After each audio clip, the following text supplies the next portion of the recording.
here sort of in my neck of the woods, if you look at what's going on in Great Britain right now, they've had obviously some real challenges on the immigration front.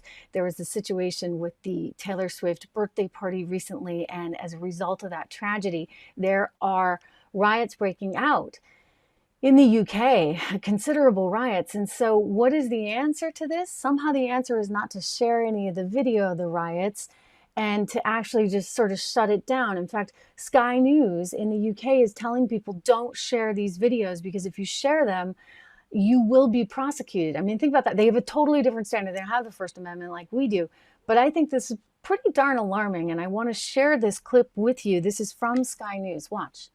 I'm joined by Matthew Thompson now to talk through this. So, Matthew, the last point there is crucial, isn't it? Some people might be sharing simply to warn their friends, but it could be considered an offence because they're amplifying this. Absolutely, and that's the key message, is that however you think you're acting innocently on social media, whatever platform it is, you're just sharing something for whatever reason, that could potentially be a criminal offence. And look, it's not an idle threat either, because the Crown Prosecution Service were keen to point out that they've made a number of charges in relation to stirring up of racial hatred online, one of which this morning was for distributing a recording that could, intending to stir up racial hatred. And so they are actually already bringing charges in relation to this sort of thing. So it's a very, very clear message based in the harsh reality, if you like, that if you do this kind of thing, you are potentially committing a criminal offence. There he said it. They've got teams of people scouring the internet looking for this sort of thing. And if you are in the business of sharing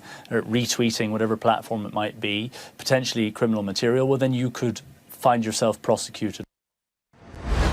I mean, it's wild, isn't it? Is that not wild, guys? And granted, it's the UK, but when you consider what we just heard from the Biden-Harris tech team, the digital team, about how they would suppress stuff, when you heard from Tim Walz, the vice presidential pick of Kamala Harris, about how you don't have a right to your First Amendment if it's disinformation, and then you consider, what do they consider disinformation? I mean, I think this is pretty darn concerning. Really, really concerning. Heck, I don't know. Am I even allowed to share that clip? I better be.